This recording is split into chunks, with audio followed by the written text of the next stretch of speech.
Good morning, and thank you for joining us today for an embargoed news conference on Bill 12, Consumer Protection Life Lease Protection Amendment Act 2024. My name is Nikki Gokwan, and I'm the Press Secretary for Mr. Dale Nally, Minister of Service, Alberta, and Red Tape Reduction. A reminder that information you are about to hear is under embargo until Minister Dale Nally tables Bill 12 in the House at approximately 3 p.m. We will begin with remarks from Minister Nally, followed by some remarks from James Nyborg, President of the Alberta Seniors and Community Living Association. Following that, we will open the floor for questions. Each reporter is limited to one question, one follow-up, to give everyone an opportunity to ask questions during this technical briefing. Now I'd like to turn things over to Minister Nally. Hello, everyone. Thank you for joining me. Today, I'll be introducing Bill 12, the Consumer Protection Act 2024. But before I begin, I'd like to thank three people who have come out today to support this legislation. Michelle Charlesworth, Senior Director of Covenant Care and Covenant Living, James Nyborg, President of the Alberta Seniors and Community Living Association, and Irene Martin-Lindsay, Executive Director of the Alberta Seniors and Community Living Association. James will share a few words in a moment. As you know, Alberta's government is committed to making life easier for Albertans. We are also committed to ensuring consumers are protected and ensuring fairness in the marketplace.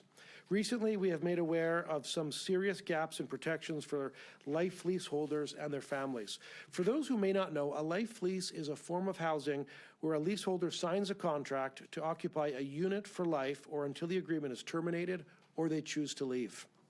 These agreements usually require a large payment or an entrance fee up front that is usually returned once the life lease is terminated. The arrangement provides long-term, affordable, and stable housing to support independent living. However, a number of life lease holders and their family members have recently spoken out about the difficulties that they've experienced, particularly with the return of their entrance fee after entering into their agreement. This has resulted in needless frustration, stress, and financial uncertainty. In response, we worked closely with leaseholders, families, operators, and other invested groups to shape Bill 12. If passed, Bill 12 will provide clarification and transparency and set out minimum requirements for life lease contracts. If passed, it would make it mandatory for entrance fees to be reimbursed within 180 days after a contract is ended. And if that doesn't happen, interest penalties can be charged. Bill 12 would also introduce a 10-day cooling off period after contracts are signed to give consumers time to change their minds if they have second thoughts. If passed, legislation will place the life lease industry under the authority of the Consumer Protection Act and make it subject to all the Consumer Protection Act's enforcement mechanisms and penalties. Additionally, Bill 12 would authorize government to increase protections for life lease holders should more changes be necessary. This could include the ability to establish surety bonds or security requirements. For example, it could be required that a portion of the entrance fees be held in surety bonds to protect the leaseholder until the lease is terminated. Overall, Bill 12 takes a balanced approach, protecting vulnerable seniors and their families from ambiguous contracts and processes that could keep them from accessing their money when their life lease ends, and ensuring life leases remain a viable and affordable option for housing. It would allow Albertans to choose this housing option if it is the right one for them, knowing when they have made a significant upfront commitment that it will be repaid in a timely manner. It would also ensure the industry continues to have flexibility to design and operate their life lease models with clear expectations as well as obligations. By listening to Albertans and continuing to make thoughtful adjustments where needed, we can continue to secure Alberta as the best place to invest in your future. So thank you for joining me today. Now I'll ask James to say a few words, and after that we'll take any questions you may have.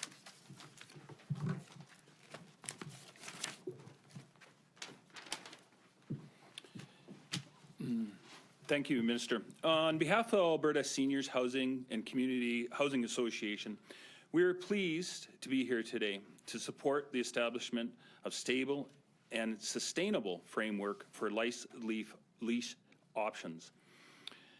Through this, the Consumer Protection Act, ASHA members are seniors and community housing providers who collectively provide homes for more than 60,000 Albertans. They operate in 227 communities across the province. A number of our members in both rural and urban communities have successful life lease options that are meeting the needs of Albertans in their community.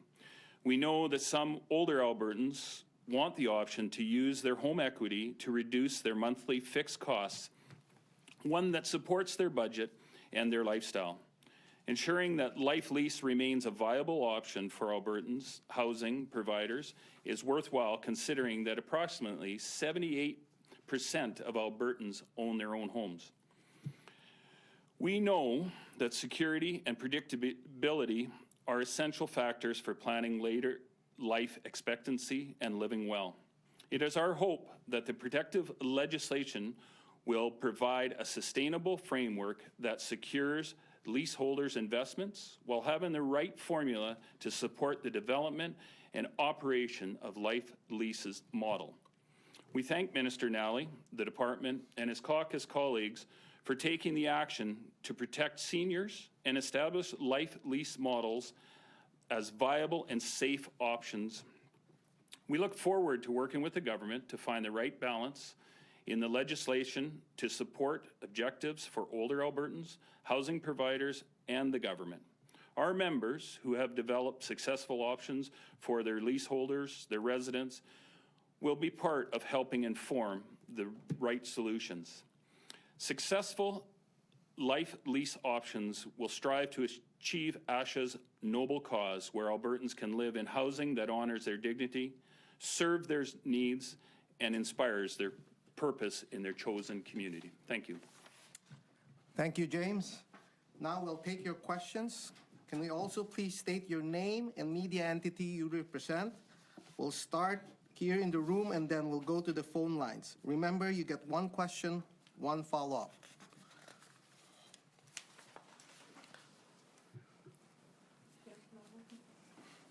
Go ahead. Matt Elizabeth from CBC Edmonton. What's the reason for having the option to have requirements around where those entry fees are held, but not actually putting it into the legislation? Like you said, there's, like, that door is sort of open, but you're not mandating that people have to hold it in a certain place to have it secure. Yeah, we looked at a few different options. One of them was holding it in trust.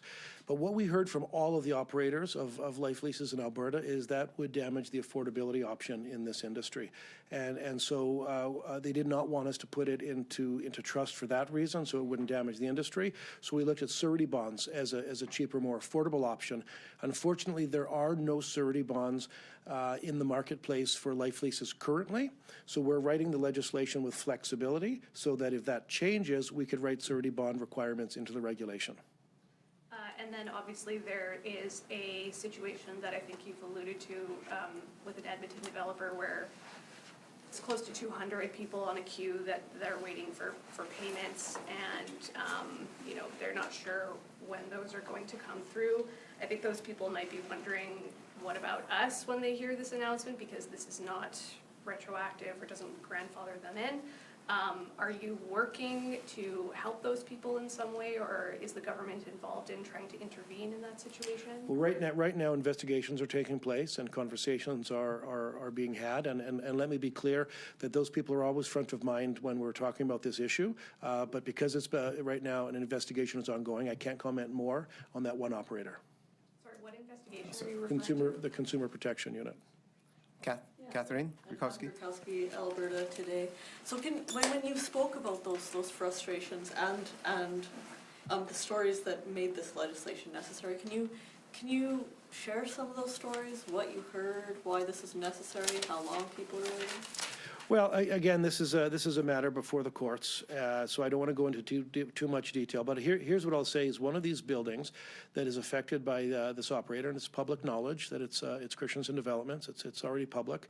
But one of those 9 buildings that has a long queue is in my riding, and I heard firsthand from my constituents about what was happening and the stress that was being created for these seniors. So the commitment that I gave my constituents, and it was the same commitment that I gave Albertans, is when I got this file that I would do everything that I could to protect these Albertans. So shortly after the election and the Premier was preparing my mandate letter, I had asked the Premier to put life lease protections in my mandate letter because it was important that we look at that. And so that's why we've had those consultations, and we've heard from Albertans, both the leaseholders as well as the lease operators, and that's why we're putting this forward. And so a lot of this comes into effect upon royal assent, but there's regulations that need to be written. What's the timeline looking like for that? So I can tell you that this is an absolute priority. I can't give you a timeline because it'll be the department that's writing the regulations, but they know that my direction is to work with speed because this is an important issue for Albertans and it has to get done quickly. So I'm looking forward to the regulations being written quickly. Lisa Johnson. Thanks for taking my question. So my understanding is that essentially this legislation doesn't change the Consumer Protection Act, it just puts life leases under those existing rules, right? Yes. So, and Yeah. we kind of went through some of those potential penalties and stuff this morning, but how often does the Consumer Protection Act result in fines of up to $300,000 or jail time, like these very serious penalties? How often are we seeing that now, and do you anticipate? Well, in the life lease situation, it hasn't because life leases don't fall under the Consumer Protection Act. In terms of how often in general, I mean, I'd have to get back to you on that. That's a pretty wide scope, so we can get back to you on that. Yeah. And on the possibility of introducing these surety bonds that you talked about, do you have a time period for assessing and reviewing how this legislation works and when you want to kind of return to that particular possibility? Well, all I can say is we will continue to monitor this and we will make changes as required. Right now, there is no bonds in the marketplace that address this, but if that changes and if there's a demonstrated need for surety bonds put in place, then we will have that flexibility in regulation to do that. Michelle Belafontaine. So following up on what Lisa just asked, where would the money go now? Because you said that surety bonds, because you can't put them into trust, right? Right. And you can't put them into surety bonds because they don't exist. So where does the money go? Well, that would be, but that's up to each individual operator to determine, do they use that to invest in other buildings? They put that down on mortgages. Each operator would make the business decision independently. So where's the protection right now then? Well, right now, there is no protection. Yes, I know. Once the bill passes, say if I'm a senior and I want to go into one of these places, where's the protection for my money? There's going to be transparency and disclosure that doesn't exist today, so that when people are putting this money down, they will know where that money is being held, how it's collected, how it's going to be invested, that type of thing. Yeah, Shalon Skoski, CTV, thanks for taking my question. Yeah. I'm just wondering if you can provide more information on the consultation side. You said you spoke with both leaseholders as well as operators. How many times? Scott, what can you tell me? Well, there's 22 lease operators. 5 of them are for-profit, the rest are non-profit. We invited all of them to participate. They did not all participate, but most did. In terms of the leaseholders, we cast the net as wide as we could to speak to the actual leaseholders. We weren't able to identify everyone, but there were some groups that did have some lists, and so they helped us access people. In total, we had 3 roundtables. I believe that there was 180 people at all 3 of the roundtables, and Follow-up to my colleague Madeline's question, just in terms of those 160 or 70, nearly 200 people that are waiting. I guess what would be your message to them, considering that this legislation does nothing to help them?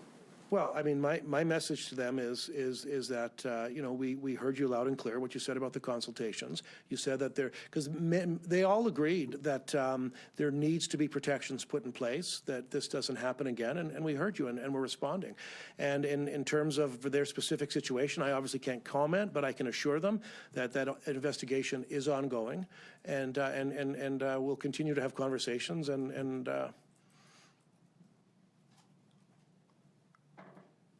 Okay, one more question, Madeline.